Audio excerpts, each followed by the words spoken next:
Ma'am एक बार ये वाले टॉपिक का एक बार बता दीजिएगा कैसे लिखना है ब्रीफ में। जो कल का टॉपिक है वो। Yes ma'am. हाँ ठीक है। पहला क्वेश्चन क्या है अपना, नरसिंह वर्मन। ठीक है। ये याद रखना, मैं बार बार बोल रही हूँ कि साउथ इंडियन डायनेस्टी या साउथ इंडियन जो किंगडम्स हैं उनसे क्वेश्चन इन जनरल आते नहीं है, है ना। अगर आएंगे भी, बहुत लेसर जो चांसेस हैं वो है 3 मार्कर में किसी ना किसी फेमस रूलर के बारे में आने के, है ना। इसमें भी ये याद रखना, चाहे प्रीलिम्स हो आपका, जैसे वहाँ पे मैं नॉर्थ इंडियन डायनेस्टीज या नॉर्थ इंडियन रूलर्स में मैं बोलती हूँ कि नॉन इम्पॉर्टेंट इम्पॉर्टेंट का कॉन्सेप्ट थोड़ा सा कम है।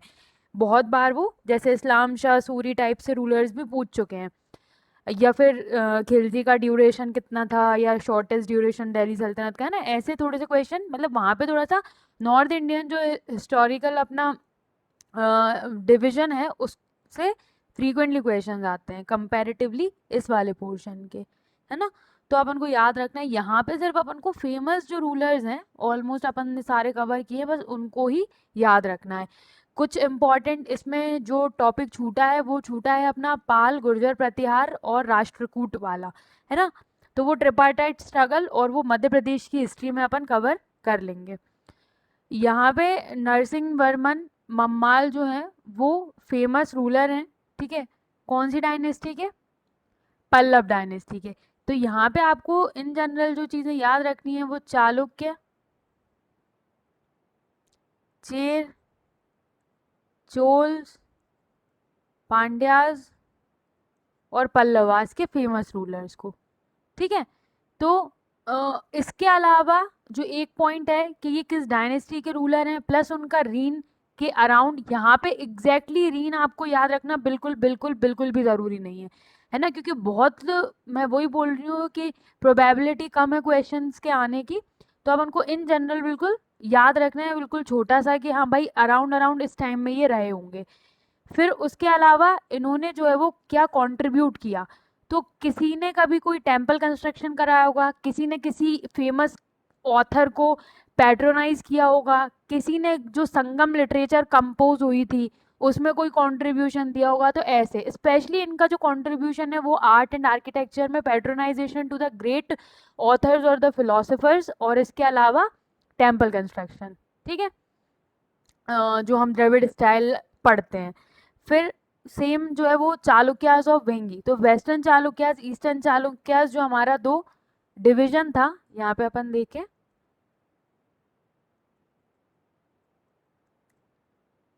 मैप पे, है ना। ये वाला जो चालुक्यास का रीजन था इसको क्या बोलेंगे प्रेजेंट डे के हिसाब से, हमारा कर्नाटका और महाराष्ट्र वाला रीजन अप टू गुजरात, है ना। तो ये वाला जो था वो पूरा वेस्टर्न चालुक्यास था। या ये वाला अपन बात करें आंध्र प्रदेश वाला रीजन, ये ईस्टर्न चालुक्यास का था या चालुक्यास ऑफ वेंगी। और ये जो वेस्टर्न चालुक्यास थे चालुक्यास ऑफ बादामी या वातापी, है ना। फिर ये कल्याणी वाला रीजन भी इसी का हिस्सा हुआ करता था। तो आपको जितनी भी हिस्टोरिकल डायनेस्टीज भी करनी है उनका मैप भी याद रखना है। सेम आप चेर चोल पांड्यास का जब देखते हैं तो ये देखोगे आप, ये चेराज हैं, ये पांड्यास हैं, ये पल्लवास हैं, ये चालुक्यास हैं, है ना। और इसी एरिया में कौन आ जाएंगे बाद में, चोलास। तो एक्चुअल में ये फिर किस में सब्जुगेट हो गए होंगे या किसके फ्यूडल्स रहे होंगे, चालुक्यास के, है ना। इसके अलावा यहाँ पे और भी छोटे छोटे किंगडम्स आएंगे, होसालास, यादव्स, है ना। तो ये साउथ इंडियन हिस्ट्री बड़ी ही फ्रेगमेंटेड है, बहुत सारे रीजनल किंगडम्स हमको यहाँ पे अलग अलग सक्सेसिव टाइम पीरियड में मिलते हैं। फिर ये जो है महेंद्र वर्मन फर्स्ट, है ना।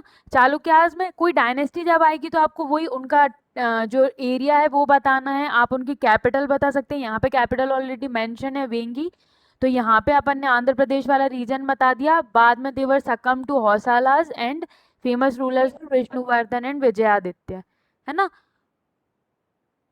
फिर महेंद्र वर्मन फर्स्ट, महेंद्र वर्मन फिर वही पल्लव रूलर है, मतलब किस डायनेस्टी को बिलोंग करता है कोई रूलर, और उन्होंने क्या फेमस वर्क उनसे रिलेटेड है। तो he was the one who initiated the construction of rock cut temple या rock cut temple architecture at Mahabalipuram, और इन्हीं ने जो है वो मत्त विलास प्रसन्न जो है वो इन्होंने ही लिखी है ना। यही महेंद्र वर्मन के बेटे और सक्सेसर थे नरसिंह वर्मन, जिनको बाद में महाबलीपुरम को मम्मालापुरम का टैग या इनको मम्माला के नाम से जाना जाता है। तो जो इनिशिएशन था temple construction rock cut temple architecture का, वो महेंद्र वर्मन का था, और सक्सेसिवली अपने फादर के इस इनिशिएटिव को कैरी ऑन करके आगे बढ़ाया था नरसिंह वर्मन ने। ठीक है, फिर कीर्ति वर्मन सेकंड, इनका ये टाइटल नेम है रहापा, है ना। ये कई सारी बुक्स में भी दिया है, विकिपीडिया पे भी आप देखोगे तो वो भी मिल जाएगा। वन ऑफ द प्रोमिनेंट और the last ruler of Badamis ऑफ वो चालुक्याज ऑफ बादामी, है ना। और mainly why the last, because during his reign multiple attacks were made on the kingdom of Badami, जहाँ पे राष्ट्रकूट और पांड्यास की जो अलायंस थी, they had grown this particular region, है ना। और इनका एम्पायर जो है वो बिल्कुल डिमिनिश हो गया था। फिर ये तो आप सबने सुने होंगे, Rajendra first the great Chola ruler, है ना। इनको याद जाना जाता है इनकी विक्ट्री ओवर श्रीलंकन रूलर या सिलोन वाले रीजन में, है ना। रूलर का नाम याद रखने की जरूरत नहीं है, सिलोन मतलब श्रीलंकन जो रीजन है हमारा, जो सदर्न मोस्ट पेनिनसुलर रीजन के बाद। और इसके अलावा इनका जो टाइटल है गंगई कोंड चोलापुरम, है ना, इनका टाइटल। तो अब देखो, इससे आपको ये ब्रीफ हो गया होगा कि साउथ इंडियन रूलर्स में आपको क्या क्या पॉइंट्स याद रखने हैं। तो पहला उनकी डायनेस्टी, दूसरा उनका एक टेंटेटिव में सेंचुरीज में उनका रीन और उनके टाइटल्स, और लास्टली उनका कंट्रीब्यूशन। ठीक है, जो भी कंट्रीब्यूशन है वो आर्ट में, लिटरेचर में, आर्किटेक्चर में, कहीं पे भी। टाइटल्स आप जितने भी साउथ इंडियन रूलर्स के देखोगे ऑलमोस्ट सबने जो है वो अडॉप्ट किए हुए हैं।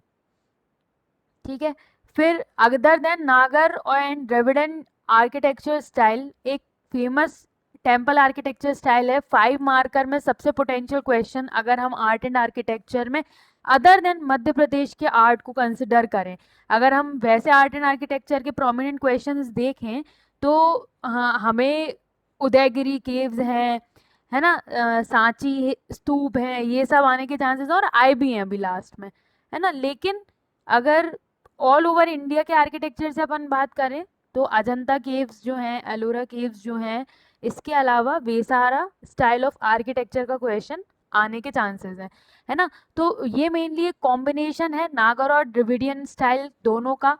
इसके अलावा जो है वो वेसारा का जो लिटरल मीनिंग है ना, वो क्या है, the area to take a long walk. इसका मतलब, इस टर्म का मतलब ये है। इसमें जो फीचर्स हैं वो ये हैं कि चालुक्य से मिलते जुलते जो फीचर्स हैं वो मिलेंगे हमको टेम्पल की वॉल्स और पिलर्स में ऑर्नामेंटेशन। मतलब यहाँ पे जो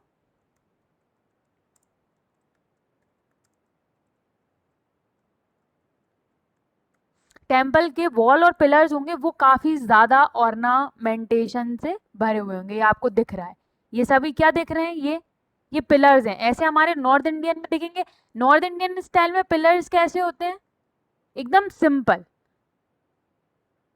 है ना। देखे ही होंगे सब, अपने घर के आसपास के मंदिर जाते हो ना, तो बिल्कुल सिंपल। सिंपल से मतलब क्या है, इस टाइप से, बिल्कुल एक तरीके से अपन बोलेंगे कि जैसे इस टाइप का कोई पिलर होगा, है ना, तो यहाँ पे थोड़ा बहुत ऑर्नामेंटेशन होगा भी, तो यहाँ बिल्कुल एकदम ऐसे इस टाइप की सबने देखे होंगे ना। अब कुछ कैसे रहते हैं, कुछ रोम्बस रहेंगे, ठीक है, कुछ अपने इस टाइप से, किसी में पेंटागन वो हेक्सागन टाइप की सिमेट्री बेंजीन जैसा स्ट्रक्चर बन रहा होगा, कुछ एकदम गोल रहते हैं, सिलेंड्रिकल पिलर्स जिनको बोलते हैं, है ना। और उनमें मेनली जनरली पेंट होता है, कार्विंग बहुत कम मिलेगी। और कार्विंग का भी जो फाइन वर्क है वो हमको वेसारा स्टाइल ऑफ आर्किटेक्चर जो है वो उसमें मिलता है। ठीक है, ये सभी वेसारा स्टाइल के। और वेसारा स्टाइल जो आर्किटेक्चर है उसको जो इनिशिएट किया था, है ना, वो हौसालास जो हैं उनका मेन कंट्रीब्यूशन है उसमें, है ना। ये चालुक्यास और बादामी लिखा हो गया, ये गलत लिखा है, हौसालास आएगा यहाँ पे, है ना। कोई कुछ बोल रहा है क्या? Yes ma'am. मैम ये चालुक्यास वाला, मैम जो ये वेंगी वाले हैं ये ईस्टर्न चालुक्यास हुआ ना, तो हम इसके वो तो दिए नहीं है, मतलब रूलर्स वगैरह तो नहीं पढ़ने, तो जो हम पढ़ते हैं वो वेस्टर्न वाला चालुक्य पढ़ते हैं हाँ, ना। जो हम पढ़ते हैं वो पुलकेशिन टू और पुलकेशिन ये वाला। सब। हाँ हाँ हाँ, क्योंकि देखो अभी अपन ने थोड़ी देर पहले मैप देखा ना, बहुत ही छोटा सा है, यस मैम। बहुत ही छोटी सी डायनेस्टी है ईस्टर्न चालुक्यास। बिल्कुल यहाँ वाले ये वेंगी दिख रहा है ना, ऐसे मतलब वो होता है ना प्रोमिनेंटली एक भाई ऐसा कुछ अलग सा काम कर देता है और अपना हिस्सा ले लेता है टाइप से, बिल्कुल वैसे ही। तो वो कोई किंगडम है ही नहीं एक्चुअल में। तो दो तीन राजा के नाम फेमस है, वो मैंने आपको मॉडल आंसर में लिख दिए हैं, ठीक है। यस। हाँ, है ना। और ये जो वेसारा स्टाइल ऑफ आर्किटेक्चर है, इसमें फेमस जो टेम्पल्स हैं उनके नाम, अब यहाँ पे देखो डिफरेंस देखो, कि जो इसका शिखर है या जिसको अपन विमान जी बोलते हैं द्रविडियन स्टाइल में, वो दोनों का मिक्सचर रहेगा, ठीक है, द्रविडियन का भी और नागर स्टाइल का भी। ना ही बहुत ज्यादा ब्रॉड या पिरामिडिकल रहेगा, ना ही एकदम लॉन्गिट्यूडनल रहेगा, ठीक है। इसीलिए इसको एक मिक्स्ड स्टाइल के फॉर्म में या अमलगमेटेड फॉर्म में अपन याद रख सकते हैं, अमलगमेटेड स्टाइल ऑफ आर्किटेक्चर, है ना। फिर इसमें जो सबसे फेमस टेम्पल है वो कौन सा है वेसारा स्टाइल का? लात मैम, वो लात खान टेम्पल। हाँ, लत अय्यूर में। ये वाला जो इनका सदर्न रीजन में ही ये वाले लिखे हुए हैं, ये तो मतलब उन्होंने यही बताया है कि नागर और द्रविडियन स्टाइल जो है further refined by the Rashtrakutas, है ना। तो ये मेनली इसमें जो फ्लरिशमेंट है ना, इनिशिएटेड वाले पॉइंट में ठीक है, लेकिन मेनली जो इसका जो कंट्रीब्यूशन के लिए जिसको याद रखा जाता है वो यही है। फिर इसमें ये दिए हैं सारे, ठीक है, जो तुम बोल रही हो वो ये वाला है लाकुंडी, है ना। बाकी जो सबसे ज्यादा फेमस है अभी प्रेजेंट डे के हिसाब से, ठीक है, वो मल्लिकार्जुन टेम्पल है, सुना होगा ना ये अभी प्रेजेंट में सबने, मल्लिकार्जुन, है ना, सबसे फेमस अभी ये है।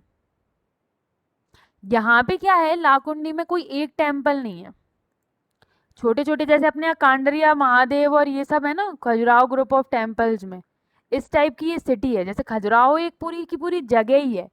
डिस्ट्रिक्ट कौन सी है खजुराहो की? छतरपुर। हाँ, खजुराहो एक, हाँ, पूरी जगह हो गई। ऐसे ही ये लाकुंडी एक जगह है, सिटी जैसी है पूरी। यहाँ पे न्यूमरस टेम्पल्स बने हैं अलग अलग रिलीजन को लेके, है ना। कहीं आप देखोगे तो हिंदुइज्म है, कहीं आप देखोगे तो जैनिज्म, ये लिखा हुआ है देखो, जैन टेम्पल एट लाकुंडी, है ना। यहाँ देखोगे नन्नेश्वर टेम्पल, है ना। तो ये एक ग्रुप ऑफ टेम्पल्स जो हैं, जैसे खजुराहो है हमारा, ऐसे दूर दूर थोड़ी थोड़ी दूरी पर मल्टीपल टेम्पल्स बने हुए हैं। तो ये अपन बोल सकते हैं कि बाय नंबर ये बहुत सारे टेम्पल्स एक साथ जो है वो वैसारा स्टाइल में ये वाले ऑर्नामेंटेड वॉल्स एंड पिलर्स के थ्रू बनाए गए हैं। बल्कि जो और जबकि जो फेमस वाले हैं वो अभी प्रेजेंट डे में मल्लिकार्जुन जी हैं, है ना। और इसके अलावा इसके लिए चालुक्यास और होयसालास को दोनों को ही याद रखा जाता है ना, इनिशिएशन और जो मेजर कंट्रीब्यूशन है उसके हिसाब से। फिर बस ये इसकी स्टाइल ऑफ आर्किटेक्चर में याद रखना, स्पेशली ये वाला जो मैं बता रही थी ना शिखर वाला, या उसको अपन बोलेंगे वही टावर, है ना। Instead of inclined story air modification is seen in the vertical shape of the tower. जो इंक्लिनेशन है वो पिरामिडिकल और लॉन्गिट्यूडनल दोनों का बैलेंस मिलेगा और फुल्ली ऑर्नामेंटेड मिलेगा। जो नॉर्दर्न इंडियन स्टाइल में शिखर है वो बिल्कुल या बहुत कम ऑर्नामेंटेड रहता है, और द्रविडियन स्टाइल में हेवीली ऑर्नामेंटेड रहता है, पिरामिडिकल शेप रहता है और उसका। तो यहाँ पे एग्जैक्टली ऐसा वाला पिरामिडिकल शेप हमें ना मिलते हुए उसको नॉर्थ इंडियन वाले शिखर की स्टाइल दी है, लेकिन ऑर्नामेंटेशन इसके जैसा है। तो लॉन्गिट्यूडनल शेप इससे लिया है नॉर्दर्न स्टाइल से, और जो ऑर्नामेंटेशन है वो लिया है अपना ये द्रविडियन स्टाइल से, ठीक है। मैं यहाँ पे ये नाम लिखना भूल गई टेम्पल्स के, वो भी इंक्लूड कर लेना। वो कल वाली पीडीएफ में मैंने क्या बोला था ऐड करने का, मैं कुछ भूल गई थी ना, वो मुझे एक बार याद दिला देना, मेरे को याद ही नहीं आ रहा था जब मैं एडिट करने बैठी थी तो, पोस्ट गुप्त वाले में। ठीक है। फिर चोल का विलेज एडमिनिस्ट्रेशन मल्टीपल टाइम्स आ चुका है, तो चोल्स का जो विलेज एडमिनिस्ट्रेशन है वो प्रेजेंट डे पंचायती राज सिस्टम से बहुत ज़्यादा मेल करता है, क्योंकि एक लोकल सेल्फ गवर्नमेंट का मॉडल हमें देता है।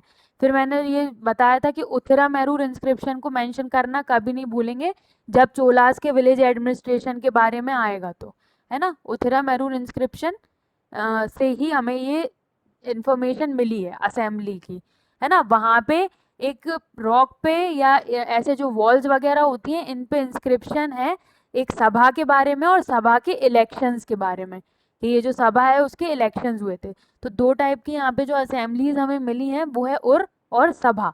तो उर जो है वो एक जनरल असेंबली है जहाँ पे इनफॉर्मल तरीके से जो लोग हैं वो किसी भी इन जनरल डेली लाइफ बातों का जो है वो डिस्कशन वगैरह करते थे मैटर्स पे। और सभा या महासभा जो है वो बॉडी ऑफ ब्राह्मण्स या असेंबली ऑफ ब्राह्मण्स होती थी, जिसमें सिलेक्टिवली लोग जो है वो उसका पार्ट होते थे, उसके लिए कुछ क्राइटेरियाज फुलफिल किए जाते थे। आप उस ये क्राइटेरियाज आज नहीं पता है वे इकोनॉमिक बेसिस पे थे कि सोशल कास्ट बेसिस पे थे, जो भी थे, लेकिन सभा और Mahasabha was a exclusive body while Ur was a general assembly. इसके अलावा जो महासभा होती थी उस पर सभी प्रॉपर्टी राइट्स होते थे, और जो भी प्राइवेट लैंड्स वगैरह होती थी जो उसके जुरिस्डिक्शन में आती थी जिस भी विलेज के, वो भी महासभा द्वारा ही कंट्रोल की जाती थी। इसके अलावा जो सभा थी और चोल कोर्ट थे वो डायरेक्टली कांटेक्ट में थे, मतलब जो महासभा में जो पीपल या सभा में जो पीपल रिप्रेजेंट करते थे उनका डायरेक्टली एक्सेसिबिलिटी जो होती थी वो डायरेक्ट चोल कोर्ट या चोल रूलर तक होती थी, है ना। और जो भी रिजोल्यूशंस वगैरह यहाँ पे पास होते थे वो किंग के किसी ना किसी डेप्यूटी के सामने या किंग के किसी ना किसी मिनिस्टर के सामने ही हुआ करते थे। इसके अलावा ये एक बहुत इंपॉर्टेंट पॉइंट है कि हमें कुछ विलेजेस में विमेन हेड का रेफरेंस भी मिला है इंस्क्रिप्शंस में। एक 902 सी मतलब वही एडी, है ना, का एक इंस्क्रिप्शन मिला है जिसमें हमें एक वुमेन जो हेड है ना, इट मेंशन अ विमेन बिटैया हु हेडेड द विलेज। ठीक है, बारंगीर। अब यहाँ पे नाम तो अजीब से होते ही हैं, तो आप तो डायरेक्टली अपने नोट्स में लिख के उसको ऐड कर लेना, है ना। तो ये एक इम्पॉर्टेंट पॉइंट है। सोशल इश्यूज या इश्यूज बोल रही हूँ, सॉरी, सोशल जो पॉइंट्स होंगे या सोसाइटी ऑफ चोल एम्पायर का भी लिखने आ गया अलॉन्ग विद इकोनॉमी, तो उसमें आप ये चीज़ मेंशन कर सकते हो। There was a mention on 902 AD inscription about the women head of a village. ठीक है। फिर पुलकेशिन सेकंड को एज अ रूलर जब आप एवेल्युएट करेंगे तो आप उसके सभी चीज़ों को बताओगे। यहाँ पे आप ये मिलिट्री कॉन्क्वेस्ट में कोई एक लिख दोगे, या चाहो तो कादम्स और वाराणसी और मौर्य वाला पॉइंट लिख देना, क्योंकि कोंकण के जो मौर्य थे उनसे ही इन्होंने एलिफेंटा आइलैंड जीता था, है ना। या फिर आप महेंद्र वर्मन वाला जो पॉइंट है वो कट कर सकते हो, मतलब कोई भी एक आपको जो भी इम्पोर्टेंट लगे वो लिख सकते हो। ठीक है, तो पुलकेशिन सेकंड के बारे में अपन को बताना। इसके अलावा हर्षवर्धन वाला जो पॉइंट है, ठीक है, वो भी लिख सकते हो। वो मैंने इसलिए नहीं बताया भी क्योंकि हम वो कल पोस्ट गुप्त डायनेस्टी में डिस्कस कर चुके हैं 634 एडी वाला एहोल इंस्क्रिप्शन पे। फिर आर्ट में इनका जो कंट्रीब्यूशन है, एक बेस्ट रूलर वही है जो मिलिट्री आर्ट, आर्किटेक्चर, कल्चर और डिप्लोमेटिक रिलेशन सबको एक साथ लेके चलता है। तो आर्ट में इनका एहोल इंस्क्रिप्शन है।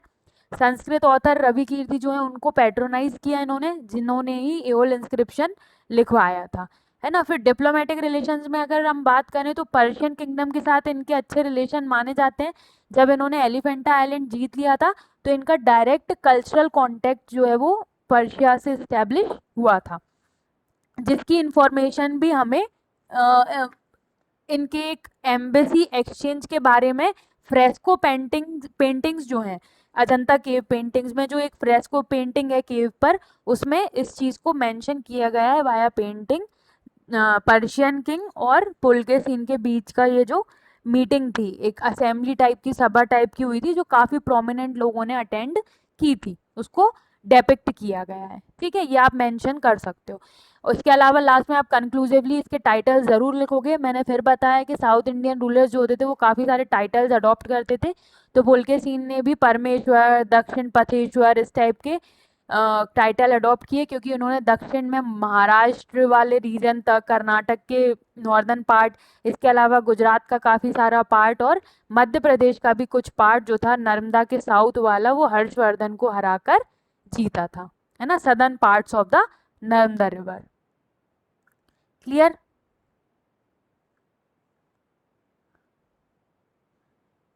ठीक है, इसमें ये वाला जो आंसर है 11 मार्कर, ये अभी मैंने लिखा नहीं है। Development of art and architecture of southern India during regional kingdoms, ये मैं अभी लिख के फिर बाद में डिस्कस कर लूंगी। अभी आप लोग की कॉपी चेक कर लेंगे, जिसने लिखा होगा उसको डिस्कस कर लेंगे थोड़ा सा।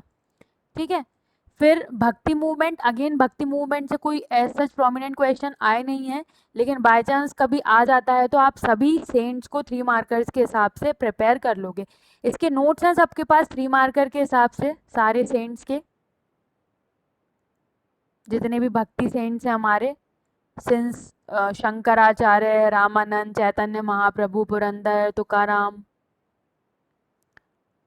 अगर नहीं है तो बता देना, वो जो मैकबुक है उसमें अच्छे दिए हैं सभी 3 मार्कर के हिसाब से, तो मैं वो वाला भक्ति मूवमेंट वाला पेज भेज दूंगी स्कैन करके, मतलब पेजेस फाइल बना के। ठीक है, तो रामानुजाचार्य को अगर अपन देखें तो वो एक तमिल वैष्णवाइट थे, और इन्होंने जो है वो विशिष्ट द्वैतवाद या विशिष्ट द्वैत की फिलॉसफी जो है वो प्रोपाउंड की, और इन्होंने कई सारी कमेंट्रीज वगैरह जो है वो भागवत गीता पर लिखी।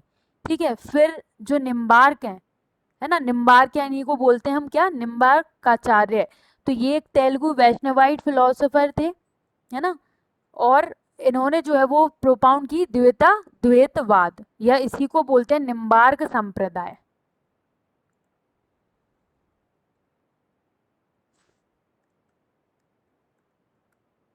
निम्बार्क फिलोसोफर। ठीक है, तो इसमें जब आप इनको देखोगे,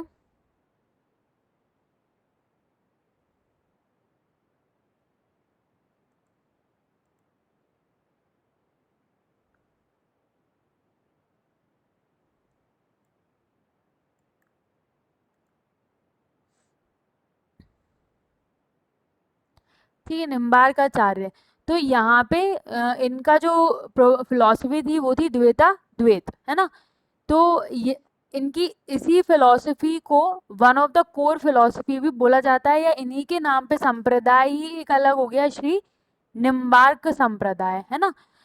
संप्रदाय जनरली क्या होते हैं, जैसे कि अपन ने जैनिज्म बुद्धिज्म में पढ़े थे ना, डिवीजन ऑफ सेक्ट वगैरह जो हो जाते हैं। ठीक है, तो ये भी एक तरीके का जो है वो सेक्ट डिवाइड हो गया था, है ना। प्योर जो हमारी फिलॉसफी है, या जब हम शंकराचार्य को पढ़ते हैं, तो शंकराचार्य के बाद जो अदर प्रोमिनेंट फिलोसोफर्स, या अपन बोलेंगे एक तरीके से भक्ति सेंट्स आए, है ना, तो उन्होंने भी अपने अलग अलग टाइम पे जो अलग अलग फिलॉसफी दी, तो लोग उनको ही फॉलो करने लग गए, है ना, बिल्कुल वैसे ही जैसे कि जैनिज्म और बुद्धिज्म में हुआ था। तो जो एक तरीके से शैविज्म और वैष्णविज्म है, वो अपने सब सेक्ट्स में डिवाइड हो गया, है ना। तो वैष्णविज्म के भी 4 मेन ट्रेडिशंस हैं, या इनको सेक्ट्स ना बोल के ट्रेडिशंस बोलते हैं। तो इन्हीं में से एक ट्रेडिशन है निम्बार्क संप्रदाय, या निम्बार्काचार्य द्वारा दी गई उनकी फिलॉसफी द्वैतवाद। ठीक है, सिमिलरली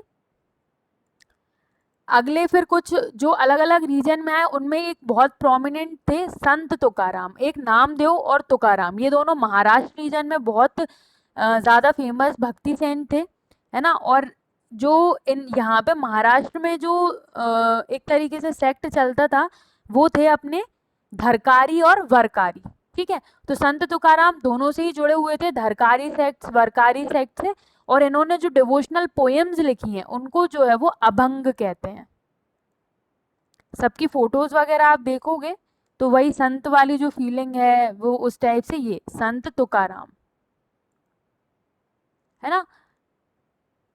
ठीक है, वरकारी संप्रदाय, बाकी इनका एसोसिएशन दोनों से माना जाता है, वरकारी और धरकारी। ठीक है, ये मेनली जो वरकारी संप्रदाय होता है, ये कीर्तन वगैरह में ज्यादा बिलीव करते हैं ना, और विठोबा जो होते हैं वो इनके जिनको ये वर्शिप करते हैं उन्हें ये विठोबा बोलते हैं। तो ये अभंग जो है वो डिवोशनल पोएट्री होती है in the praise of Hindu god Vitthal, या फेमसली नोन एज विठोबा, है ना।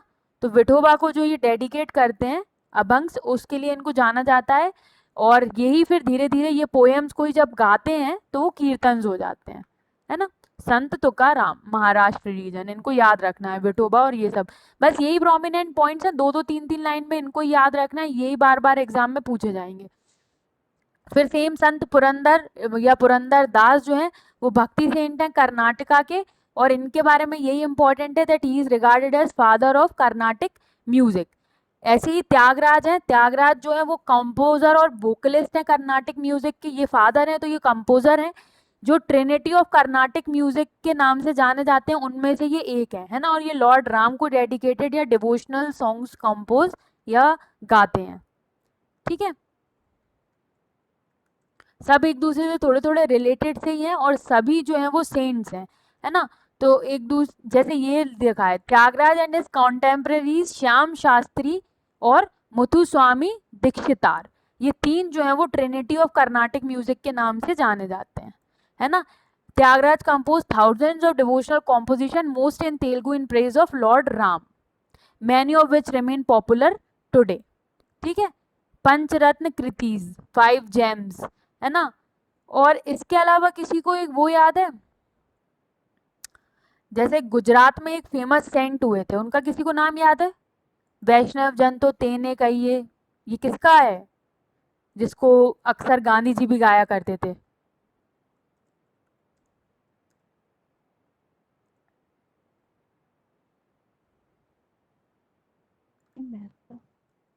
हाँ हाँ सही बोला, किसने बोला था?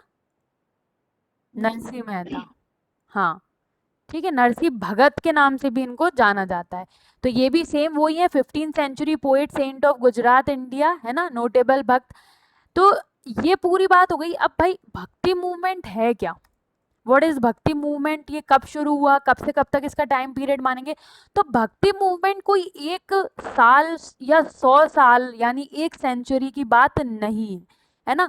भक्ति जो मूवमेंट है वो हमारा एंशियंट हिस्ट्री या एंशियंट पीरियड के खत्म होते होते ही शुरू हो गया था, जब बुद्धिज्म जैनिज्म जैसे रिलीजन प्रोपेगेट हुए और हिंदुइज्म पर इन्होंने जब अटैक किया, या ब्राह्मणिकल डोमिनेंस पे जब इन्होंने अटैक किया, तो ये सालों साल जब चलता रहा। उसके बाद एक बहुत फेमस सेंट जो है वो आए, जिनका नाम था आदि शंकराचार्य।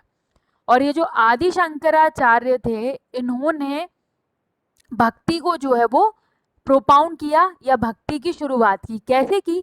इन्होंने ब्राह्मणिज्म के जितने भी स्टॉन्च या ऑर्थोडॉक्स प्रिंसिपल्स थे, उनको इन्होंने भी वही उनके अगेंस्ट या उनको खंडित करते हुए कहा कि भगवान जो है वो किसी ढोंग और पूजा पाठ और मन में शुद्धता ना होने से नहीं मिलते। भगवान जो है आपका मन शुद्ध होने से पत्थर में भी मिलते हैं, है ना। इसीलिए इन्होंने जो है वो 4 फेमस मठ बनाए, है ना। कहाँ कहाँ है ये चारों मठ? बाय आदि शंकराचार्य, हाँ चारों दिशाओं में बना दिए थे इन्होंने, है ना। ये तो आज तक की न्यूज ही आ गई, हालांकि इसमें भी अच्छे दिए होंगे जब दिया है तो, पर ठीक है।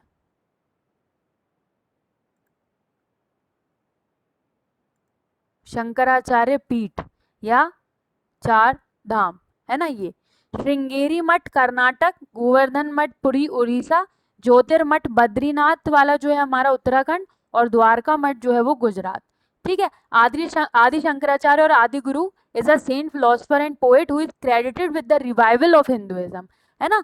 जो हिंदुइज्म पे इतना कटाक्ष हुआ लेटर वैदिक पीरियड से लेके पूरा बुद्धिज्म जैनिज्म को सोशियो रिलीजियस रिफॉर्म्स बताते हुए, उसको इन्होंने रिवाइव किया इस वे में कि हम Hinduism is not only about the Orthodox principles, है ना, इट इज अबाउट भक्ति ट्रेडिशंस ऑल्सो। तो ये भक्ति ट्रेडिशन में एक अलग ही लेगेसी लेके आए, जिसमें इन्होंने मन की शुद्धता पे जोर दिया, है ना, जिसमें उन्होंने बताया कि कैसे जो है वो हमारे वेदों में अच्छी बातें भी की गई हैं, और फिर इन्होंने भक्ति को एक नया रूप दिया, है ना। ये लिखा भी हुआ है कि उनके चारों मठ जो है वो चारों वेदों को डेडिकेटेड भी हैं। ठीक है, फिर इसके अलावा इनके काफ़ी सारे इनसे रिलेटेड जगह भी हैं हमारे यहाँ पर भी, कहाँ पर आदि शंकराचार्य केव्स मिलती हैं? मध्य प्रदेश में कहाँ है शंकराचार्य केव्स, जहाँ पे बैठ के इन्होंने तपस्या वगैरह जो है वो की थी अपने रास्ते जाते हुए? ओमकारेश्वर वाले। हाँ, ओमकारेश्वर वाली। ठीक है, यही सब प्रीलिम्स में भी आते हैं, आदि शंकराचार्य केव्स वहीं पर है। ठीक है, तो ऐसे करके जो है वो भक्ति मूवमेंट प्रोपेगेट हुआ। फिर जब भक्ति मूवमेंट प्रोपेगेट हुआ तो ये फिर रुका नहीं। फिर आदि शंकराचार्य के बाद इसमें कई सारे प्रोमिनेंट सेंट जो है वो जुड़ते चले गए अलग अलग एरिया से, और ये भक्ति मूवमेंट जो है वो कंटिन्यू रहा हमारा 18-19 सेंचुरी तक, जिसमें आगे चल के कुछ अलग सोशल रिलीजियस रिफॉर्म्स जुड़े। फिर जहाँ से हम आदि ब्रह्म समाज और रामकृष्ण मिशन इनको पढ़ने लगते हैं, है ना। उससे पहले तक ये जो सेंट लाइफ में हम देखेंगे, आदि शंकराचार्य के बाद रामानंद आए। रामानंद जो है वो मेनली भक्ति ट्रेडिशन को साउथ इंडिया से नॉर्थ इंडिया तक लेके आए, जिसमें उन्होंने अपने 12 फेवरेट डिसाइपल्स बनाए। उन डिसाइपल्स ने फिर आगे इस लेगेसी को कैरी किया, जिसमें हमारे कबीर भी आते हैं, है ना, और भगत पीपा, इस टाइप के बहुत सारे उनके जो डिसाइपल्स हैं या 12 प्रोमिनेंट डिसाइपल्स, वो आपको एज इट इज याद होने चाहिए। ठीक है, फिर निम्बकाचार्य, इन्होंने राधा कृष्ण कल्ट जो है वो फाउंड किया था, जिसमें अभी अपन ने देखा है ना। तो राधा कृष्ण कल्ट को निम्बकाचार्य ने, और इसके अलावा the devotion in the love of God, उसको इन्होंने मेनली प्रोपेगेट किया। ठीक है, फिर गुरु नानक भी इसी का हिस्सा माने जाते हैं। रामानुजाचार्य, नामदेव, संत तुकाराम, पुरंदरदास, चैतन्य महाप्रभु।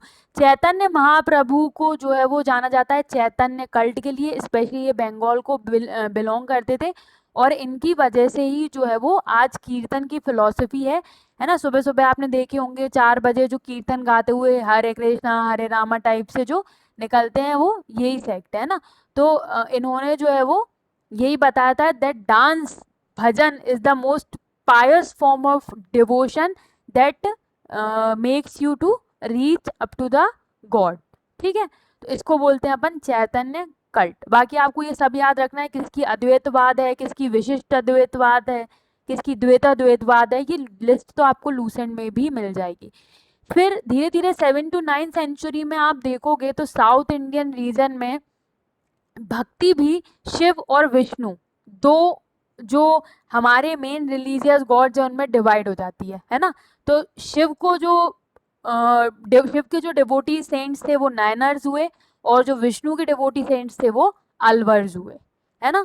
ठीक है, तो ये नायनर्स और अलवर्स के बीच में भी कभी कभी आ जाता है, तो बस आपको यही बताना है शैवाइट हैं, वैष्णवाइट हैं, है ना। नायनर्स जो है वो ज़्यादा थे, जो ये अलवर्स थे वो कम थे, और इनका एक पेज में लिखा भी हुआ है मेरे पास डिफरेंसेस, तो वो मैं भेज दूंगी अपने नोट से। ठीक है, बाकी ये बिल्कुल इंपॉर्टेंट नहीं है, ये कुछ नहीं आएगा, ये बासवनाज और ये सब इतना ज़्यादा डीप में मध्य MPPSC पर पूछता ही नहीं है कभी भी, है ना। सिर्फ आपको भक्ति की फिलॉसफी या भक्ति के फीचर्स पता होना चाहिए। तो आदि शंकराचार्य ने जो है इसको शुरू किया, रामानंद इसे नॉर्थ इंडिया तक ले गए, चैतन्य महाप्रभु ने इसको ईस्टर्न रीजन में बंगाल में फेमस किया, जिन्होंने कीर्तन या संकीर्तन की फिलॉसफी दी। रामानंद ने जो है वो भक्ति में नो कास्ट डिस्क्रिमिनेशन को ऐड करते हुए सभी डिफरेंट कास्ट और जेंडर इन इक्वालिटी को भी कटाक्ष करते हुए उन्होंने भी विमेन को भी अपनी डिसाइपल बनाया, एज वेल एज हर कास्ट के, है ना। जैसे जिनमें हम जानते हैं कि कबीर जो थे वो वीवर थे, ना, वीवर कोबलर, इन सबको भगत पीपा, ठीक है, तो सबको उन्होंने ऐड किया अपने डिसाइपल के फॉर्म में। तो ये अपन कंट्रीब्यूशन या इस सब में, फिर इसके अलावा इसी में मैंने ये जो संत कबीर है इन पे शॉर्ट नोट, लेकिन ये हमारा एथिक्स का पार्ट ज़्यादा होता है ना, एथिक्स में ज़्यादा पूछते हैं। सेम सूफिज्म है, सूफिज्म में कुछ भी नहीं करना, सूफिज्म में तो बस आपको बिल्कुल छोटा छोटा सभी ऑर्डर्स के बारे में पढ़ लेना। इसकी मैं एक लिंक भेज दूंगी सूफिज्म की, उस पर बहुत अच्छा दिया है, सूफिज्म अच्छे से समझाया है उसमें, क्या लिखा हो गया।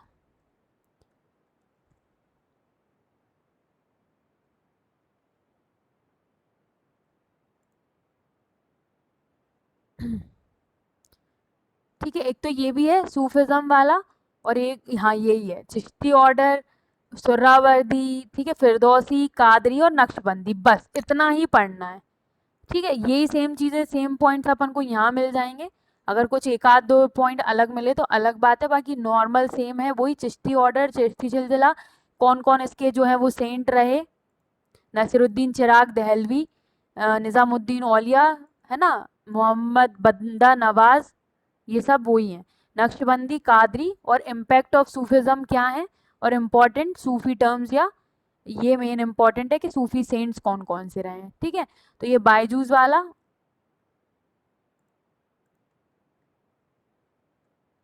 और एक और वो इससे पहले वाला जो अपन ने ओपन किया था, है ना, इनसाइट्स वाला। बस ये इनफ है इतना पढ़ने के लिए। इसके अलावा एक शब्द मत पढ़ना, एक शब्द भी, है ना, फालतू टाइम वेस्ट करने की बिल्कुल भी जरूरत नहीं है। इसमें सब कुछ रटने वाला है। सबसे इंपॉर्टेंट चिश्ती ऑर्डर है। अगर चिश्ती ऑर्डर पे आएगा क्वेश्चन आएगा तो फाउंडेड बाय शेख अब्दुल चिश्ती, शेख, है ना। इसके अलावा जो इसमें मेन जो प्रोमिनेंट फिलोसोफर अगर अपन देखें या सेंट देखें, तो सबसे प्रोमिनेंट जो हमारे शेख हैं, मोइनुद्दीन चिश्ती के जो डिसाइपल थे कुतुबुद्दीन बख्तियार काकी, जो सल्तनत पीरियड में हमें मिलेंगे।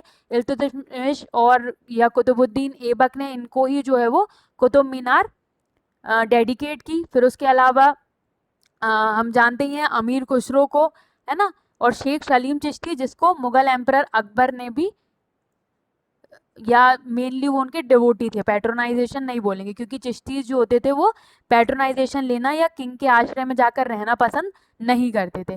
तो चिश्ती ऑर्डर ख्वाजा मोइनुद्दीन चिश्ती के, मतलब डायरेक्टली भी लिख सकते हो, सब जगह अलग अलग मिलता है। अगर आपको अब्दुल चिश्ती नहीं लिखना तो सीधे शेख मोइनुद्दीन चिश्ती, क्योंकि इंडिया में वो ही लेके आए थे, है ना।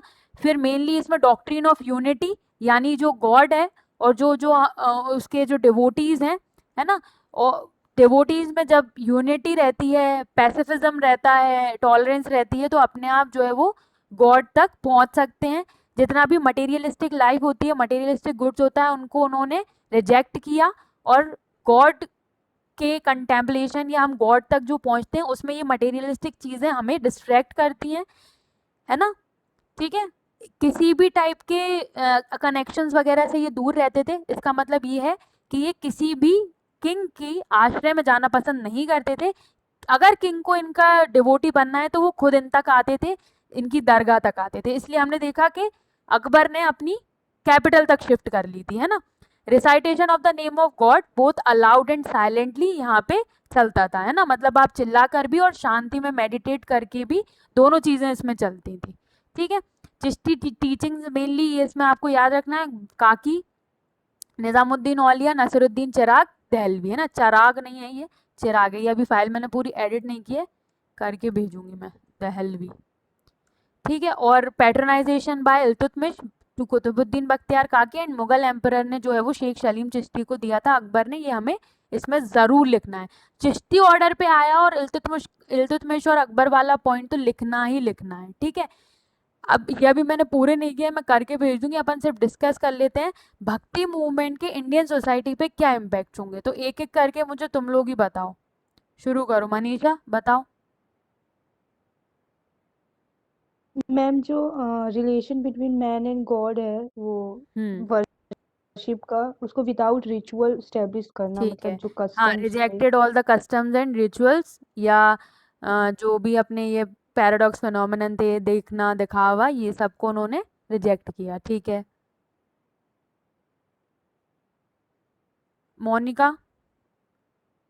मैम भक्ति सेंट्स ने बेसिकली सोशल इक्वालिटी वेरी और गुड, कास्ट सिस्टम को हटाने का मेनली हाँ, फोकस करते थे और कास्ट वेलफेयर सोसाइटी इनइक्वालिटी, हाँ वही, कास्ट इनइक्वालिटी के अगेंस्ट उन्होंने बात की, है ना। सोसाइटी में जेंडर डिस्क्रिमिनेशन और कास्ट डिस्क्रिमिनेशन दोनों को खत्म किया और इक्वालिटी को प्रमोट किया। ठीक है, अगला बोलो किसका नंबर है, राशि, शिवांगी बोलो। Developed humanitarian attitude and hmm, virtues of purity, devotion, ठीक है, कंपैशन। हाँ अच्छा पॉइंट है ये भी। हाँ, मतलब ये समझ गए ना कि जनरल क्वेश्चन है, कुछ समझने वाला इसमें कुछ भी नहीं है। ये वाली कॉपीज चेक नहीं हुई है ना अभी, डे 12 वाली, सुबह क्लास ही नहीं हो पाई थी। पुरानी कॉपी मैंने भेजी नहीं है, अपलोड कर दूंगी मैं अभी।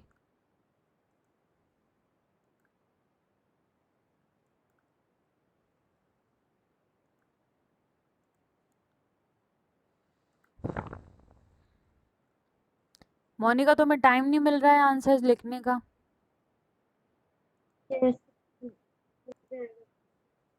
शिफ्ट वगैरह किया है इसलिए।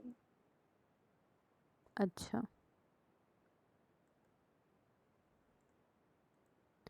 चलो ये देख लेते हैं कॉपीज। जो जो आंसर रह गए वो मैं लिख दूंगी और फिर अपन उनको परसों जब निबंध डिस्कस करेंगे उसके थोड़ी देर पहले डिस्कस कर लेंगे, है ना। King of Pallavas of Kanchi during 7th century occupied Chalukyan capital, ठीक है। टाइटल्स हो गए, कैपिटल हो गई, उनका मिलिट्री अचीवमेंट हो गया। बाकी नरसिंहवर्मन में इंपॉर्टेंट पॉइंट समझ में आया, वो टेम्पल वाला, है ना, वो भी इम्पोर्टेंट पॉइंट है। Yes ma'am. अगर अपन कोशिश करें कि कहीं पर वो इंक्लूड हो सकता है तो अपन कर सकते हैं, ठीक है। ठीक है, अब जैसे यहाँ पे जो है तो ये लिखने की जरूरत नहीं है, branch of Chalukyas of Vatapi, बिल्कुल जरूरत नहीं है लिखने की। अगर ये 5 मार्कर होता तो अपन बताते चालुक्याज ऑफ वेंगी, ठीक है, समझ में आ रहा है। इसमें अपन को यही बताना है कि मेनली इनका जो रीजन है वो है आंध्रा वाला, है ना, आंध्र प्रदेश से इनका वो जो कनेक्ट है वो बताना है। और वो जो रूलर्स है मैं मान रही हूँ मिले नहीं होंगे, पर मैंने अब वो लिख दिए हैं, वो मिल जाएंगे। मेरे पास भी एक जो बुक थी ऑप्शनल वाली उसमें मेरे को मिल गए थे, ठीक है। महेंद्र वर्मन में तो ये सही है, रॉक कट आर्किटेक्चर वाला पॉइंट है, Pallava dynasty of Kanchi, last ruler है, ठीक है, defeated by Rashtrakuta Dantidurga, Rajendra versus Chola dynasty का, है ना। अब देखो जिनमें कुछ फेमस रूलर है ना तो वहां पे वर्ड यूज करा करो, प्रोमिनेंट, मोस्ट सेलिब्रेटेड, है ना, या मोस्ट फेमस, इस टाइप का, ठीक है। लगना चाहिए इंट्रोडक्शन में ही कि हाँ ये किसी फेमस किंग के बारे में बात हो रही है। बाकी टाइटल ठीक है, इनका रीन भी अपन याद रख सकते हैं, एक दो का रीन याद रख सकते हो, मैंने मॉडल आंसर में इंक्लूड किया भी है उन लोगों का। हाइब्रिड ऑफ टू स्टाइल्स, ठीक है। ये जो हाइब्रिड वाला पॉइंट है देखो वो तुमने यहाँ पे लिख दिया, हाइब्रिड स्टाइल ऑफ टेम्पल, है ना, तो बार बार दोबारा पॉइंट मत लिखो, उसकी जगह उसका सीधे ये जो ये वाला पॉइंट है ना ये यहीं आ जाएगा, समझ गई। ये दो अलग अलग पॉइंट नहीं है, हाइब्रिड वाली बात अपन ने यहीं बता दी, फिर यहाँ पे तुमने बता दिया कि शिखर टेकन फ्रॉम नागा स्टाइल, मंडप taken from Dravidian style, not pyramidical like Dravidian and not also very longitudinal including ornamentation, है ना। बाकी ये वाला लिखा है ये तुमने, ornamentation on the outer walls of Shirin, है ना, वॉल्स एंड पिलर्स वाला भी पॉइंट लिख दो। अभी यस मैंने मैम। देखा है ना कि पिलर्स कितने ज्यादा ऑर्नामेंटेड है। अपन जाएंगे तो सबसे पहले अपन को पिलर्स ही दिखेंगे, फिर अंदर की तरफ अपन जाएंगे तो अंदर से वॉल्स भी दिखेंगी, हालांकि मैंने खुद भी नहीं देखी है, मैंने सिर्फ फोटोज ही देखे नितिन सिंघानिया में। तो अपन जाएंगे तो विटनेस करेंगे, पिलर्स तो अपन को फोटो में देखते से ही मिल गए, है ना। बाकी ये तो सही लिखे हैं तुमने, इसमें वो मल्लिकार्जुन वाला भी ऐड कर लेना क्योंकि वो बड़ा प्रोमिनेंट सा है, सबने देखा ही, मतलब मैम ऑलमोस्ट। हाँ, मुझे ये पूछना, जो मल्लिकार्जुन वाली टेम्पल है वो पद्दाकल जो सिटी है वहां पट्टादाकल, पे है। हाँ तो वो मैम यूनेस्को के उसमें भी आता है ना, तो वही हाँ वाला होगा ना। हाँ हाँ हाँ, ये पूरे ग्रुप ऑफ टेम्पल जो है ना, इसीलिए हाँ। मैं बोल रही हूँ कि आर्किटेक्चर पे इसके पे बहुत प्रोमिनेंट है इस बार 11 मार्कर आने का, क्योंकि वर्ल्ड हेरिटेज साइट इसी बार ऐड हो गई है बिल्कुल प्रोमिनेंटली कि मेंस में भी आएंगी अपनी, है ना। तो आ सकता है क्योंकि इधर के साउथ इंडियन स्टाइल के जितने भी आर्किटेक्चरल वर्क है ना, टेम्पल वाले, रॉक कट और ये सब यूनेस्को का पार्ट है। ये अपन ने अभी पंचरथ टेम्पल एक बार मैंने बताया भी था, मैंने तुम लोगों से क्वेश्चन पूछा था ना शायद कि पंचरथ टेम्पल किसको डेडिकेटेड है, तुम लोगों में से किसी ने आंसर नहीं दिया था, यस फिर मैम। मैंने बताया था महाभारत वाला है ये, है ना। नकुल सहदेव का एक ही है, बाकी भीम, पांचाली, कर्ण, अर्जुन, ये युधिष्ठिर, ये सबका है वो। तो वो इनमें से कोई ना कोई आ सकता है या 3 मार्कर वगैरह में। ग्राम सभा, ठीक है। यहाँ पे तुमने भी उथिरा मैरून इंस्क्रिप्शन को नहीं मेंशन किया है ना,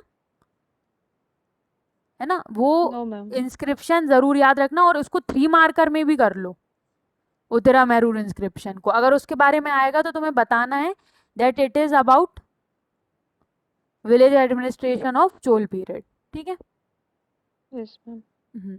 बाकी ये तो सही है, इसमें रवि कीर्ति हो गया, एहोल इंस्क्रिप्शन हो गया, डिफीट हो गई, ठीक है। ये वाला क्वेश्चन मनीषा ने भी काफी अच्छा लिखा है, मनीषा की कॉपी सुबह डिस्कस हुई थी, हालांकि इन लोगों को स्क्रीन दिख नहीं रही थी, लेकिन मैंने चेक किया था तो उसमें अच्छा लिखा है, उसमें मतलब मिलिट्री और वो सब सेपरेट करके।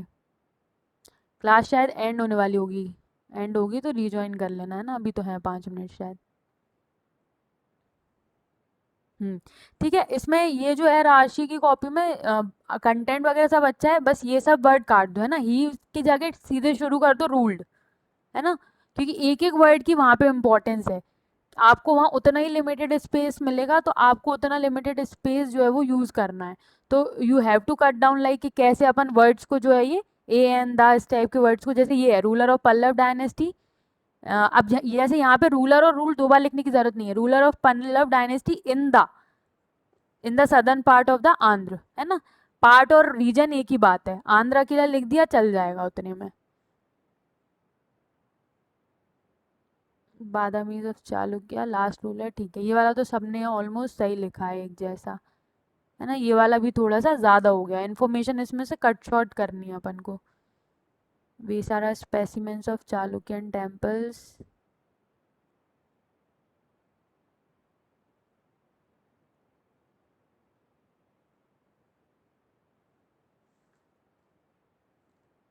ठीक है ना। इसमें थोड़ा सा वो वाला जो पॉइंट है ना, शिखर वाला और विमान वाला, वो जरूर ऐड कर लेना, यस मैम। है ना। और एक यही वाला ornamentation on wall and pillars, है ना। थोड़ा सा अपन को जब भी टेम्पल आर्किटेक्चर की बात आएगी तो भले स्पेसिमेन 4 ना दें, अपन 2 दे दें, लेकिन स्टाइल जरूर मेंशन